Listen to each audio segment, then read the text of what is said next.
ሰላም ውድ የአርሰናል ቤተሰቦች እንዴት ቆያችሁልን? በዛሬው ጥጡ ክለባችን ይመለከቱ አሁናዊ አዳዲስ መረጃዎችን ይዘን መጥተናል። አብራችሁን ቆዩ። ውድ ቤተሰቦች እንደተለመደው ለቻናሉ አዲስ ከሆናችሁ በቅድሚያ ቻናሉን ሰብስክራይብ በማድረግ ቤተሰብ ሁኑን። አሁን ወደ ዕለቱ መረጃዎች አለፍን። አብራችሁን ቆዩ።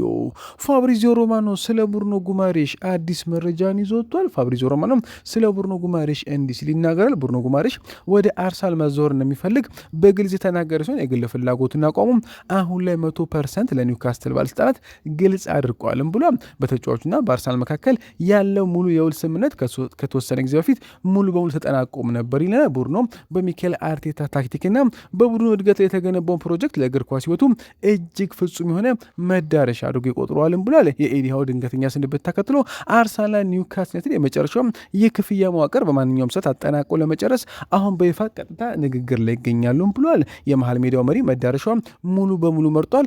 አሁን ላይ ወደ አርሰናል ለመዞር ተጫዋቹ እጅጉን እየተቃረበ ነው ብለዋል። ለክለባችን እጅጉን ቅርብ የሆነው የቢቢሲ ስፖርቱ ዘጋቢ ሳሞ መክቤል በቪኒሲየስ ጁኒየር ጉዳይ አዲስ መረጃን ይዞታል። አርሰናል በቪኒሲየስ ላይ ያለውን ፍላጎት በይፋ ማሳየት ከመጀመሩ በፊት የተጫዋቹ በቤርናቡ ስላለው እድል ውሳኔ ላይ መድረስ ይኖርበታልም ብሏል። የስፔኑ ክለብ አዲሱ ላቀርቦለታል። ነገር ግን ሁለቱም ወገኖች ከአቋማቸው ለመዛነፍ ባለመፈለጋቸው የውል ማደስ ድርድሩ ጭቅጭቅና መታገት ተፈጥሯልም ብሏል። ሪያል ማድሪድ በእርግጥ ተጫዋቹ ውሉን እንዲያራት ይፈልጋሉ። እውነቱን ለመናገር ቪኒሲየስን ቢሆን ማድሪድ መቆየት ይመርጣል ብሏል። ነገር ግን አሁን ያለው ውል በሚቀጥለው ክረምት የሚያበቃ መሆኑ ይህ ደግሞ ሪያል ማድሪድ ተጫዋቹን በነፃ የማጣት ስጋት የሚከተው መሆኑ የላሊጋው ክለብ በዚህ ክረምት እልባት ማግኘት ይፈልጋልም ብሏል። አዲሱ ላይ መስማማት ካልቻለ ግን አርሰናል ወደ ውድድሩ የሚገባበት አጋጣሚ ያን ይሆናልም ብለዋል። በተጨማሪም ከሚቼል ታክ በወጣው አዲስ ዘገባ መሰረት ቪኒሲየስ ጁኒየር በዚህ ክረምት ከማድሪድ ይለቃልም ብለዋል። የውል ማደስ ድርድሩ ሙሉ በሙሉ ፈርሷል። ቪኒሲየስ ጁኒየር የደሞዝና የንግድ ምስል መብት ጥያቄዎችን ለመቀነስ ፈቃደኛ ባለመሆኑ በዚህ ክረምት ከሪያል ማድሪድ ይለቃልም ብሏል። የውል ማደሻው ጥያቄው ጊዜው በማብቃቱም የሪያል ማድሪድ ወር ውሎ አልቆ በነፃ እንዲወጣ እንደማይፈቅዱለት ገልጸው የማይመለስ ጥብቅ ውሳኔ አሳልፈዋልም ብሏል። በሳንቲያጎ ቤርናቤ የተወሰደው ብቸኛው ተግባራዊ መንገድ በዚህ ዝውውር መስኮት ተጫዋቹን በአስቸኳይ መሸጥ ነው ብሏል። ወደ ፕሪሚየር ሊጉ የመዘወር ሂደቱ አሁን በይፋ ይጀምራል። ከበፊቱ ከህግ ጋር የተያዙ ውሎች ከአርሰናል ጋር 100% ተጠናቀው የነበረ በሆኑም የጆሽ ክሮንኬ ገብረ ኃይል አዲስ የዝውውር መዝገብ የሚያስመዘግበውን ሪከርድ አሁን ላይ ለማውጣት ፈቃደኛም ነው ተብሎ ፍሎሬንቲኖ ፔሬስ ሂደቱን አቋርጦታል። በዘመን የእግር ኳስ ታሪክ ውስጥ ትልቁ የገበያ መነቃቃት ከሰሞኑ በይፋ ይጀመራልም ተብለዋል። ባለፉት ሳምንታት ከክለባችን ጋር ስሙ እየተያዘ የሚገኘው ኤዝሬ ኮንሳ ወደ አርሰናል ስለሚያደርገው ዝውውር ፍንጭ ሰጠ። የአርሰናል ፍላጎት ግልጽ ነው፣ ነገር ግን ኮንሳን ከቪላ መንጠቅ ትልቅ ፈተና ይሆናል ሲል ስፖርቱስ ኮም ዘግቦታል። ነገር ግን ተጫዋቹ አሁን ላይ ወደ አርሰናል አይዘዋወርም ማለትም አይቻልም ብሏል። እንግሊዛዊ ተጫዋች አሁን ላይ በቪላ ፓርክ እንደሚቆይ እንጠብቃለን። መድፈኞቹ ውድቅ የማይደረግ ትልቅ ጥያቄ ካላቀረበ በቀር በቪላ የመቆየት እድሉም ከፍተኛም ነው ተብሏል። አዲሱ የክለባችን ፈራሚ ክሪስቶስ ዞሊስ በአርሰናል የስልጠና ካምፕ በተደረገው የአካል ብቃት ምዘና የቡድን አጋሮቹን በሙሉ በመብለጥ ማስደመሙ ተነገረ።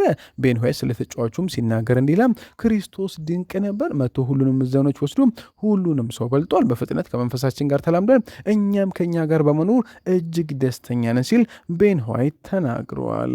የስፔን ጋዜጠኛ አርሰናል ሌላ ስሙ ካልጠቀሰ የሪያል ማድሪድ ተጫዋችን ለማስፈረም ፍላጎት እንዳሉ ዘገበ። በሪያል ማድሪድ ከሚገኙት የስፔን ባልደረቦች ሮድራ ጋር የወጡ አዲስ መረጃ አርሰናል ስሙ ያልጠቀሰ ሌላ የማድሪድ ተጫዋች ለማስፈረም ፍላጎት እንደተነገረው ገልጾልኛል። ቪኒሲየስ ጁኒየርን ብቻውን አይደለም ሲል ሃንድ ኦፍ አርሰናል ዘግቦታል። አርሰናልና ዩሬን ቲምበር በክረምት ወቅት የኋላ ጭን ትንሽ ቀዶ ጥገና ማድረጉ የተሻለ እርምጃ መሆኑን ተስማምተውበታል ተባለ። ቀዶ ጥገናው ስኬታማ የነበረ ሲሆን ተከላካዩም የቅድመ ውድድር ዘመን ዝግጅት ሲጀመር ወደ ክለቡም ተመልሶ አርሰናል ተጫዋቹ ወደ ይፋ ጨዋታዎች የሚመለስበት ላይ የተወሰነ ጊዜ ሰሌዳ ግን እስካሁን አላስቀምጠም ሲል ማትፌሪ ዘግቦታል። ከፖርቹጋል በወጡ አዳዲስ ዘገባዎች መሰረት የስፖርቲንግ ሊዝበኑ ማክሲ አራሆ ወደ ፕሪሚየር ሊግ የመዞር ዕድሎችም ለማስፋት ለሁለቱም ለአርሰናልና ለሊቨርፑል ቀርቧል ተባለ። ስፖርቲንግ ሊዝበን ለ26 ዓመቶች በዚህ ክረምት ለማቆየት ፍላጎት ቢኖረውም ማንኛውም ዝውውር ከወኪሉ የ80 ሚሊዮን ዩሮ የውል ማፍረሻ ጋር የተቀራረበ ክፍያም ይጠየቃልም ተብሏል። አራሆ በ2026 የዓለም ዋንጫ ላይ 2 ጎሎችን በማስቆ በማስቆጠርና አንድ ጎል አሲስት በማድረግ አስደናቂ ብቃት ያሳይዞን አርሰናል ደግሞ እድሉን እየገመገመ እንደሚገኝም ተዘግበዋል። አርሰናል ባለፉት ቀናት የበርንማውዙን ኮከብ ለማስፈረም ፈጣን እንቅስቃሴ እያደረገ ይገኛል ተባለ። ከዝውውር ኤክስፐርቱ ዳቪድ ቪል በተገኘ ትኩስ ዘገባ መሰረት በክንፍ አጥቂ ፍለጋው ላይ አርሰናል አሁን ላይ አዲስ ተጫዋች መመልከትም ጀምሯል ተብሏል። አርሰናል 19 ዓመቱን የበርንማውዝ ብራዚል ድንቅ ተጫዋች ራያን ለማስፈረም የመጀመሪያ ዙር ጥያቄ ለማቅረብ በንቃት እያሰበበት ይገኛልም ተብሏል። አንድሪያ ቤርታ በከፍተኛ ፍጥነት መንቀሳቀስ እንደሚያስፈልገው ሙሉ በሙሉ የተረዳ ሲሆን ምክንያቱም የአውሮፓ ታላቅ ክለቦች የሆኑት ሪያል ማድሪድ፣ ባየር ሙኒክ፣ ፓሪስ ሰን ጀርሜን፣ ሊቨርፑል ተጫዋቹን ለማስፈረም ፉክክሩ ስለገቡም ነው ተብሏል። በርነማውዞች የክንፍ ተጫዋቾችን ለመሸጥ ምንም አይነት ጫና የለባቸው ቢሆንም ቦርዱ ግን እስከ 85 ሚሊዮን ፓውንድ አካባቢ የሚደርስ ጥያቄ ከቀረበላቸው ውድቅ ማድረግ በፍጹም እንደማይችሉም ተረድቷልም ተብሏል። በርነማውዝ በጥሩ ላይ ለቫስኮ ደጋማ የከፈለው 24.7 ሚሊዮን ፓውንድ ብቻ መሆኑም ከፍተኛ የዋጋ የበላይነት ይኖራቸዋልም ተብሎ ይህም ማለት አርሰናል ይህንን የዝውውር ክፍያ ሙሉ በሙሉ ለመሸፈን በቡድኑ ዳ ላይ ያሉ ተጫዋቾችን አሳልፎ መስጠትም አለበትም ተብለዋል። ዌስትሃም ዩናይትድ ሬስ ኔልሰንና ፋቢዮ ቬራን በውሰት ለማስፈረም አቅዷል ተባለ።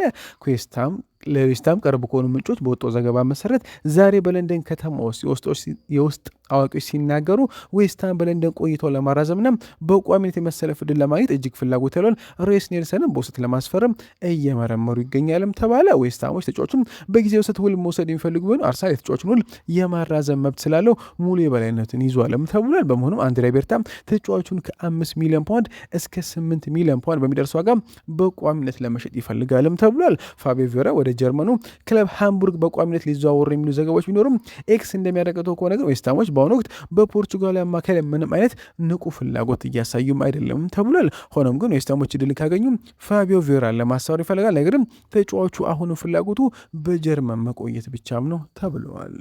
የቀድሞ የክለባችን ተጫዋች ቲዮ ዋልኮት አርሰናልን በእግር ኳሱ ዓለም ከሚፈለጉና ማራኪ ከሆኑ ፕሮጀክቶች አንዱ በማድረጋቸው ማይክል አርቴታን አወደሰ። ሚኬል አርቴታ በአርሰናል ውስጥ ላከናወነው ስራ ታላቅ ምስጋናና እውቅና ይገባዋልም ብሏል። እርሱ ለመጀመሪያ ጊዜ ወደ ክለቡ ሲመጣ አርሰናል ሙሉ በሙሉ በሌላ ደረጃና ሁኔታ ውስጥ ነበር። ነገር ግን በጠንካራ ስራ፣ በትዕግስትና ግልጽ በሆነ ራዕይ በዓለም እግር ኳስ ለአርሰናል የነበሩን አመለካከት ሙሉ በሙሉ ቀይሮታልም ብሏል። ዛሬ አርሰናል ለማንኛውም ከፍተኛ ደረጃ ላይ ለሚገኝ ተጫዋች ከሚስቡና ማራኪ ከሆኑ ፕሮጀክቶች አንዱ ነው ብሏል። ክለቡ የራሱ መታወቂያ ማለት የጨዋታ ስልት፣ የማሸነፍ መንፈስና ተጫዋቾች በእውነት አብሮት ለመስራት የሚፈልጉት አሰልጣኝ አለውም ብሏል። ይህ ደግሞ በአንድ ጀንበር የተገኘ አይደለም፣ ትክክለኛውን ባህል በመገንባትና በየውድድር ዘመኑ የላቀ መለኪያዎችን በማስቀመጥ የተገኘ የብዙ ዓመታት ውጤትም ነው ብሏል። በእግር ኳሱ ዓለም ውስጥ ያሉ ትላልቅ ስሞች ከአርሰናል ጋር ሲያዙ ወይም ለክለቡ ፕሮጀክት ክፍት እንደሆኑ ሲናገሩ ክለቡ ምን ያህል ረጅም መንገድ እንደመጣ ሙሉ በሙሉ ይነግርሃልም ብሏል። አሁን ተጫዋቾች አርሰናል ለትልልቅ ዋንጮች መፎካከር የሚችሉበት በአምቢሽስ አሰልጣኝ ስር ብቃታቸውን የሚያሻሽሉበትና የልዩ ስኬት አካል የሚሆኑበት ቦታ አድርገው ያዩታልም ብሏል። ቲዮ ዋልኮት ንግግሩ ሲያጠቃል የከአርቴታ ታላላቅ ስኬቶች አንዱ እርሱ ጠንካራ ቡድን ብቻ አይደለም የገነባው የአርሰናል ስምና ዝና መልሱም ገንብቷልም ብሏል። ክለቡን ደግሞ የትላልቅ ተጫዋቾች መዳረሻ እንዲሆን አድርጎታል ሲል ቲዮ ዋልኮት ተናግረዋል።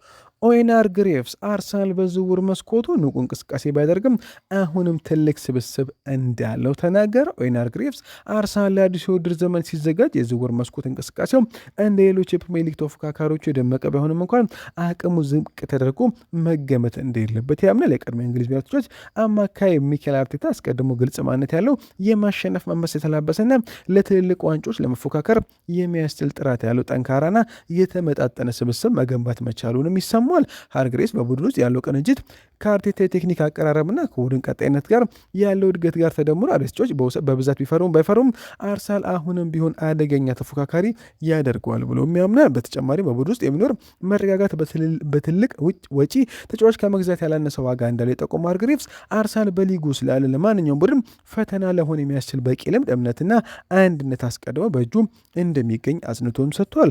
አርቴታ በኃላፊነት ላይ ያለ አርሰናል ከዋነኞቹ ተፎካካሪዎች አንዱ ሆኖ እንደሚቀጥል ሃርግሬቭስ የሚጠበቅ ሲሆን ተጋጣሚዎች በዝውውር መስኮቱ ያደረጉት እንቅስቃሴ ከፍተኛ ቢሆንም አርሰናል አሁንም በዚህ ስብስብ በሚቀጥሉ ዓመትም በከፍተኛ ደረጃ መወዳደር ይችላል ሲል ሃርግሬቭስ ተናግረዋል። የጀርመኑ ግዙፍ ክለብ ቦሩሲያ ዶርትመንድ በክረምቱ የዝውውር መስኮት የክለባችን የ19 ዓመት ተጫዋች ለማስፈረም ፍላጎት እንዳለው ተሰማ። ዶርትመንድ አሁን ላይ ኢታን ኖሪን ለማስፈረም በንቃት መከታተሉንም ቀጥሏል። ኖሪ በዚህ ሳምንት ዛሬ ከጂሮና ከሚገጥመው የቀድሞ ውድድር ዘመን ወዳጅን ጨዋታ ፊት በቋሚነት የመሰለፍ ከፍተኛ እድል አለው። ራይስ፣ ኦዴጋርድ፣ ኤዜ፣ ዙቢሜንዲና ሜሪኖ ከዓለም ዋንጫው በኋላ በሚደረግ ረፍት ላይ በመሆናቸው ይህ ለኗኔሪ ሚኬል አርቴታን ለማስደመም ትልቁ አጋጣሚ ነው ተብለዋል። ኗኔሪ በአርሰናል እስከ 30 ድረስ ኮንትራት ያለው ሲሆን ምናልባትም በዚህ ክረምት ከቋሚ ሽያጭ ይልቅ አርሰናል በውሰት ለመስጠት ፍላጎት አለውም ተብሏል። ዶርትመንድ ቀጣዩም ጁድ ቤሊንግሃምን ለማየት ፈለጋለ ቢሆንም አርቴታ ግን በመጀመሪያ በተጫዋቹ ሜዳ ላይ በሚያሳየው ብቃት ላይ ሙሉ ምዘና ማድረግ ይፈልጋልም ተብሏል። ሆኖም ግን ተጫዋቹ በዚህ ክረምት ከአርሰናል የመለቅ ዕድሉ ከፍተኛም ነው ተብለዋል።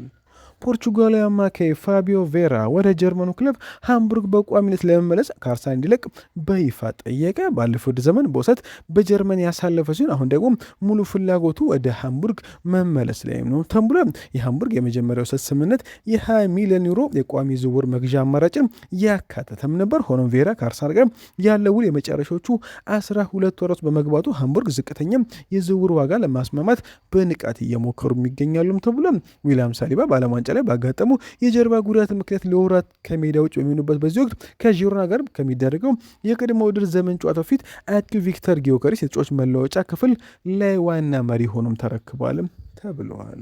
ሚኬል አርቴታ ስለ ዴክላን ራይስ አካል ብቃት የነበረውን ስጋት ያረገበ ሲሆን አማካዩም ለአርሰናል የቅድመ ውድድር ዘመን ዝግጅት ፈጥኖ ለመመለስ እየተዘጋጀ መሆኑን ይፋ አድርጓል። ራይስ በዓለም ዋንጫ ወቅት ከጋና ጋር በተደረገው የምድብ ጨዋታ በግራ ባቱ ላይ ባጋጠመው ጉዳት ምክንያት ከሜዳ ለመውጣት ተገዶ ነበር ሲሆን ይህም ለእንግሊዝ ብሔራዊ ቡድን አሰልቺ አጋጣሚም ነበር። በኋላ እንደተረጋገጠ ከሆነ ራይስ የኋላ ጭኑና የታችኛው የጀርባ ክፍሉን በሚነካ የነርቭ ችግር ይጠቀስ ነበር። እንግሊዝ ኖርዌይን በሩብ ፍጻሜ ከማሸነፏ ፊት ለ3 ቀናት ያህል ከአልጋ ሳይነሳ ለመቆየት ተገዶም ነበር።